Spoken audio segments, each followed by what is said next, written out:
Hi friends, welcome to trace K T U. നമ്മൾ ഇന്ന് discuss ചെയ്യുന്നത് മിനിമം ക്രെഡിറ്റ് സിസ്റ്റത്തിനെ പറ്റിയിട്ടാണ്. ഇപ്പോൾ കെ ടി യു ബി ടെക്കിൽ 2024-25 അക്കാഡമിക് ഇയറിൽ മിനിമം ക്രെഡിറ്റ് സിസ്റ്റം ഉണ്ടെന്ന് ഇന്ന് നടന്നിട്ടുള്ള 5ാമത്തെ അദാലത്തിൽ യൂണിവേഴ്സിറ്റി പറഞ്ഞിട്ടുണ്ട്. അപ്പോൾ അതെങ്ങനെയാണെന്ന് നോക്കാം. നിങ്ങൾക്കിപ്പോൾ സ്ക്രീനിൽ കാണാൻ പറ്റും. നിങ്ങളുടെ ടോട്ടൽ ബി ടെക്കിൻ്റെ ക്രെഡിറ്റ് എന്ന് പറയുന്നത് 162 ക്രെഡിറ്റ് ആണ്. ഇതിൽ നിങ്ങൾക്ക് S5 കയറാനായിട്ട് 21 ക്രെഡിറ്റ് വേണം, S1 to S2. അതുപോലെ തന്നെ S7 കയറുന്ന വിദ്യാർത്ഥികൾക്കാണെങ്കിൽ 47 ക്രെഡിറ്റ് വേണം, S1 to S4 നിന്നും. ഓക്കെ, ഇനി നിങ്ങൾ ലെറ്റ് സ്റ്റുഡൻ്റ് ആണെങ്കിൽ ലെറ്റ് സ്റ്റുഡൻസിന് S7 കയറുന്ന സമയത്ത് S3 to S4 നിന്നും 9 ക്രെഡിറ്റ് ആണ് വേണ്ടത്. അപ്പോൾ യൂണിവേഴ്സിറ്റി ഇന്ന് അദാലത്തിനകത്ത് വ്യക്തമാക്കിയിട്ടുള്ളത് അടുത്ത അക്കാഡമിക് ഇയറിൽ S5 കയറുന്ന വിദ്യാർത്ഥികൾക്കും S7 കയറുന്ന വിദ്യാർത്ഥികൾക്കും മിനിമം ക്രെഡിറ്റ് ഉണ്ടെന്നാണ്. പക്ഷേ മുൻ വർഷങ്ങളിൽ ഈ ഇയർ ബാക്ക് എന്ന് പറയുന്ന സംഭവം നടത്തിയിട്ടുള്ള സമയത്ത് നമ്മൾ മെയ് ജൂണിൽ എഴുതുന്ന പരീക്ഷയുടെ റിസൾട്ട് വരുന്നത് വരെ നമുക്ക് ക്ലാസ്സിലിരുന്ന് പഠിക്കാമായിരുന്നു.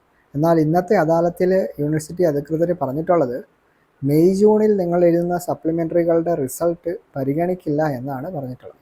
അപ്പോൾ അതിനെതിരെ നിങ്ങൾ യൂണിവേഴ്സിറ്റിയിൽ നിങ്ങൾ പരാതികൾ കൊടുക്കുക, നിങ്ങളുടെ പ്രതിഷേധം നിങ്ങൾ വിദ്യാഭ്യാസ മന്ത്രി അങ്ങനെയൊക്കെയുള്ള അവരുടെ മുന്നിലേക്ക് എത്തിക്കുക. അപ്പോൾ വിദ്യാർത്ഥികളെ സംബന്ധിച്ച് നോക്കുമ്പോൾ ഞാൻ ഈ അദാലത്തിൻ്റെ ഡീറ്റെയിൽസ് തന്നെ എല്ലാം ഷെയർ ചെയ്തിട്ടും കുറച്ച് സ്റ്റുഡൻസ് മാത്രമാണ് അദാലത്തിൽ തന്നെ പങ്കെടുത്തിട്ടുള്ളത്. അപ്പോൾ ഈ ഇയർ ബാക്കിനെ നേരിടേണ്ടി വരുന്ന വിദ്യാർത്ഥികൾ ആരും തന്നെ ഇതിൽ ഉണ്ടായിട്ടില്ല. നിങ്ങൾക്കിപ്പോൾ ഇവിടെ കാണാൻ സാധിക്കും, ഞാൻ നേരത്തെ പറഞ്ഞായിരുന്നു 15 സ്കീമിൽ ഇയർ ബാക്ക് നടത്തിയ സമയത്തുള്ള ഒരു സർക്കുലറാണ്. ഇതിനകത്ത് അവരുടെ ക്രെഡിറ്റ് സിസ്റ്റമാണ് കൊടുത്തിട്ടുള്ളത്, നിങ്ങളുടേതല്ല. ഇനി ഇതിനകത്ത് ഞാൻ കാണിച്ചു തരാം. ഇതിനകത്ത് കണ്ടോ, ഏറ്റവും ലാസ്റ്റ് അവർ പോയിൻ്റായിട്ട് പറഞ്ഞിട്ടുണ്ട് മെയ് ജൂലൈ 2018 റിസൾട്ട് വന്നതിന് ശേഷമാണ് ഈ ക്രെഡിറ്റുകളൊക്കെ പരിഗണിക്കുന്നത്. എന്നാൽ നിങ്ങളുടെ കേസിൽ ഇവരതൊന്നും പറയുന്നില്ല.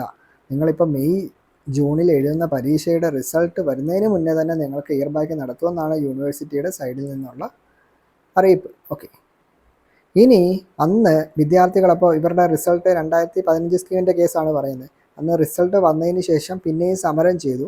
സമരം ചെയ്തതിൻ്റെ ഫലമായിട്ട് ഇപ്പോൾ വന്നിട്ടുള്ള റിസൾട്ടുകളുടെ റീവാലുവേഷൻ്റെ റിസൾട്ട് വരുന്നത് വരെ കൂടി അവർക്ക് ക്ലാസ്സിൽ തുടരാനായിട്ട് അന്നത്തെ വിദ്യാഭ്യാസ മന്ത്രി ഇടപെട്ടിട്ട് അനുവാദം കൊടുത്തിട്ടുണ്ടായിരുന്നു. അപ്പോൾ അങ്ങനെയൊക്കെ നിങ്ങൾക്ക് ഇപ്പോൾ നിങ്ങളുടെ കേസിൽ നിങ്ങൾ മെയ് ജൂണിലെ പരീക്ഷകൾ പോലും അതിൻ്റെ ക്രെഡിറ്റ് പോലും എടുക്കുന്നില്ല എന്നാണ് യൂണിവേഴ്സിറ്റി അധികൃതർ പറയുന്നത്. അപ്പം അതിനെതിരെ നിങ്ങൾ ശക്തമായിട്ട് പ്രതികരിക്കുക, മനസ്സിലായോ? അല്ലാതെ നിങ്ങൾ ഓൺലൈനിൽ മെയിൽ അയച്ചിട്ടോ ഒന്നും കാര്യമില്ല. നിങ്ങൾ ഡയറക്റ്റ് യൂണിവേഴ്സിറ്റിയിലേക്ക് എത്തിക്കുക നിങ്ങളുടെ പ്രതിഷേധം. അതാണ് ചെയ്യേണ്ടത്. UUC-മാർ വഴി മുന്നോട്ടിറങ്ങി അങ്ങനെയൊക്കെ നിങ്ങൾക്ക് കോളേജുകളിൽ പ്രതിഷേധം സംഘടിപ്പിക്കാം. ഇപ്പം ഞാനിവിടെ ആ ഒരു നോട്ടിഫിക്കേഷൻ കാണിക്കാം. ഇവിടെ കണ്ടോ, അന്നത്തെ ഉന്നത വിദ്യാഭ്യാസ മന്ത്രി ജലീൽ സാർ ഇടപെട്ടിട്ട് സാർ ഇറക്കിയിട്ടുള്ള ഉത്തരവാണ്. ഇത് കണ്ടോ, പുനർമൂല്യനിർണ്ണയം പ്രസിദ്ധീകരിക്കുന്നത് വരെ വിദ്യാർത്ഥികൾക്ക് തുടർന്ന് പഠിക്കാൻ അവസരം നൽകും.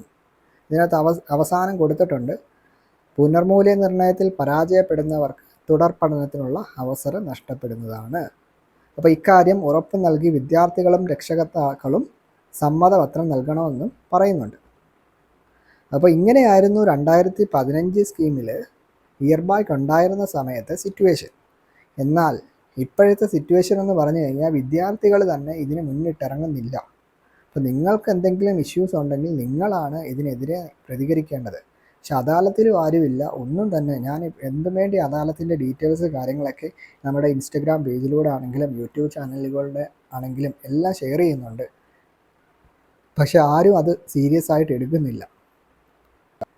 എനിക്കതുകൊണ്ട് വിദ്യാർത്ഥികളോട് പറയുവാനുള്ളത്, നിങ്ങളിപ്പോൾ തന്നെ നിങ്ങളുടെ ഇതിനെതിരെ നിങ്ങൾ ഇപ്പോഴേ മൂവ് ചെയ്യണം. അല്ലാതെ നിങ്ങളിപ്പോൾ ഡിലേ ആക്കി കഴിഞ്ഞ് കഴിഞ്ഞാൽ ഇത് പിന്നെ നീണ്ടുപോകും. അപ്പോൾ ഈ കാര്യങ്ങൾ എല്ലാ വിദ്യാർത്ഥികളിലേക്കും നിങ്ങൾ എത്തിക്കുക. അപ്പോൾ നിങ്ങളുടെ കോളേജിലുള്ള ഫ്രണ്ട്സിനൊക്കെ ഈ കാര്യങ്ങളൊക്കെ പറഞ്ഞ് മനസ്സിലാക്കുക. പിന്നെ പലരും എൻ്റെ അടുത്ത് ചോദിച്ചിട്ടുണ്ടായിരുന്നു ഇയർ ബാക്ക് സംഭവിച്ചാൽ എന്താണ് ഉണ്ടാകാൻ പോകുന്നതെന്ന്. അത് സംബന്ധിച്ചുകൂടി ഞാനൊരു ക്ലാരിഫിക്കേഷൻ തരാം. അപ്പോൾ നിങ്ങൾ ഇപ്പോൾ ഒരു എക്സാമ്പിൾ പറയാം. ഞാനിപ്പോൾ അടുത്ത അക്കാഡമിക് ഇയറിൽ ഞാൻ S5 കയറുന്ന സമയത്ത് എനിക്ക് 21 ക്രെഡിറ്റ് ഇല്ല എന്ന് വിചാരിക്കുക. അപ്പോൾ ഞാൻ ഇയർ ബാക്ക് ആയി പോവുകയാണെങ്കിൽ ഞാൻ ആ 1 ഇയർ, അതായത് എൻ്റെ ഫ്രണ്ട്സ് 3rd ഇയറിൽ പഠിക്കുന്ന സമയത്ത് ഞാൻ 1 ഇയർ ഇരുന്നിട്ട്, ഞാൻ വീട്ടിലിരുന്നിട്ട് അതിൽ വരുന്ന ഓഡിൻ്റെ കൂടെ വരുന്ന എല്ലാ സപ്ലൈ എഴുതുന്നു, ഈവൻ്റ് കൂടെ വരുന്ന സപ്ലൈ ഒക്കെ എഴുതി നമുക്ക് ക്രെഡിറ്റ് ആയി കഴിഞ്ഞിട്ട് നമ്മൾ ജൂനിയേഴ്സ് 3rd ഇയറിൽ കയറുന്ന സമയത്ത് നമ്മൾ പിന്നീട് അവരുടെ കൂടെ ഇരുന്നാണ് പഠിക്കുന്നത്. അല്ലാതെ നിങ്ങളിപ്പോൾ S5 കയറുന്ന വിദ്യാർത്ഥി ഇയർ ബാക്കായി പോയി കഴിഞ്ഞാൽ പിന്നെ നിങ്ങൾ ഫസ്റ്റ് ഇയർ മുതൽ പഠിക്കണം അങ്ങനെയൊന്നുമില്ല കേട്ടോ. അപ്പോൾ അതുകൂടി ഒന്ന് ശ്രദ്ധിക്കുക. അപ്പോൾ ഇത്രയും കാര്യങ്ങളാണ് എനിക്ക് നിങ്ങളോട് പറയാനുള്ളത്. അപ്പോൾ എല്ലാവരും ഇത് ഷെയർ ചെയ്യുക. താങ്ക്